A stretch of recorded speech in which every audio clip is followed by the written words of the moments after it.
Welcome to BKW Physics. I'm Mr. McConley, and we're working on Newton's laws. And Newton, actually, we're going to talk about 3 laws, and maybe even a 4th that a lot of people credit Newton to. But starting with Newton's laws, his name was Sir Isaac Newton. He lived in the 1600s.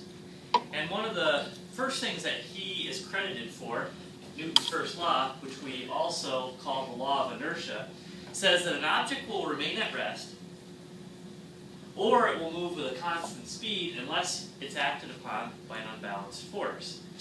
And most people really understand the idea of inertia, and many people even refer to it as this alternate definition where an object at rest wants to stay at rest, an object that's in motion wants to keep moving. And the key concept here that most people understand is that the more massive the object is, the more it wants to keep moving, or the more massive the object is, the more it wants to stay at rest. So that's the idea of the law of inertia. More mass gives you more inertia. So when you look at the example here with a dump truck and a tiny car, you automatically have this innate fear or this innate respect for the big dump truck.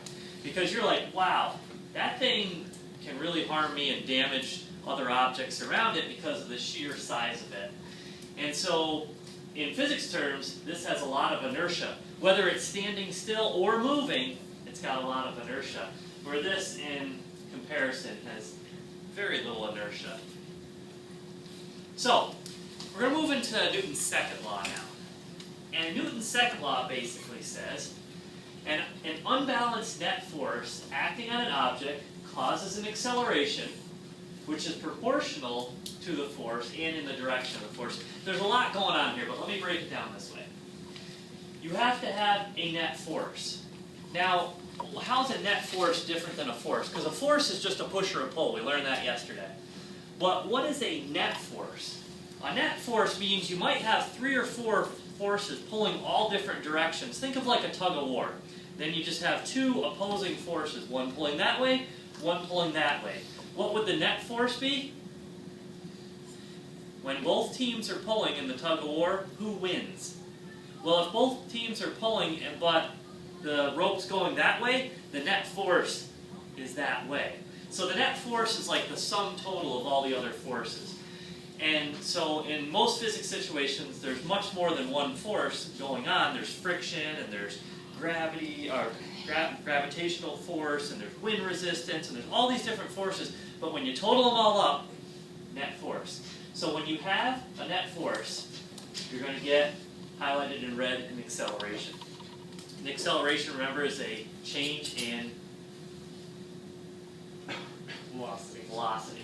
Okay, so you're going to have a change in velocity or an acceleration.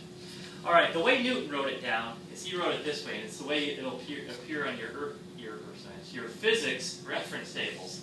The acceleration is the net force divided by the mass. Okay, mass is m. The units for mass are kilograms. Net force is the sum total of all the forces, as I've just said. The units for that is newtons. And acceleration is in meters per second squared.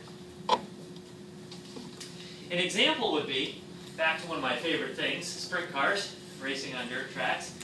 What is the net force required to accelerate a 690 kilogram sprint car at 10 meters per second squared? And I picked that number because that would be, if you were in the sprint car, you would be feeling approximately the same acceleration as if you fell out of the window. You'd be experiencing gravity's acceleration, so 1g. So when you're experiencing 1g in this sprint car, what's the net force required to make that happen? So we use our equation. We're going to rearrange it because we're actually looking for net force, so I just moved some variables around and made it F net is mass times acceleration. The mass is 690, the acceleration is 10, so 6,900 newtons are going to be required to make you feel an acceleration of 1g. Tomorrow we'll hit on Newton's third law, but at this point, what I want to do is I want to spin your attention to the back of the room. I'll pop the lights on. Kayla, if you sure that it can actually be seen at this level. Can we actually see the table? Yes. Okay. So what I have here is I have a couple, and you can move to the perimeters if you would like, but I want you to remain at a safe distance because there may be some flying pieces of wood on this demonstration. Okay? So we have a piece of newspaper, and all we're going to do is I've ripped a piece of pine down to pretty thin, so it's, you know, it's not totally wimpy, but it's fairly wimpy. And I'm going to place this underneath the newspaper with some of it hanging off the edge of the table.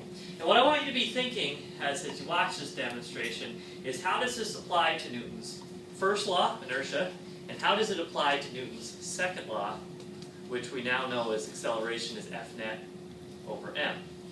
Okay? Are you ready? It's going to happen fairly quickly. I got to get my samurai in gear here.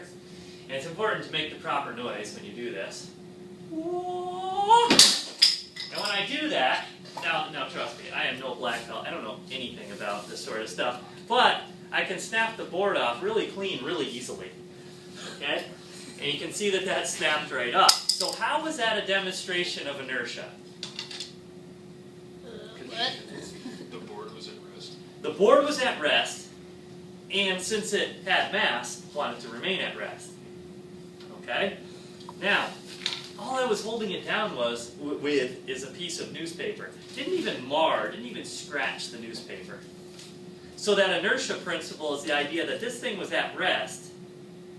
And actually, I could probably do the demonstration without the paper, but if I didn't do it quite quick enough, it'd go poop and it'd fly that direction. So the newspaper really just needs to supply the screen. I didn't do that.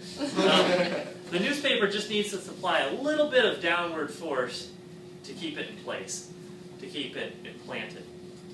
How are we talking about the second law, Newton's second law?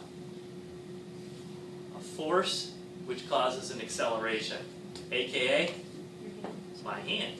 Okay? I'm going to supply a pretty decent force, net force, and it's going to snap the board off, causing the board to accelerate downward. So the force causes the acceleration. And notice the last part of the definition was, and in the direction of the force. When I snapped it off, where did the little broken piece go?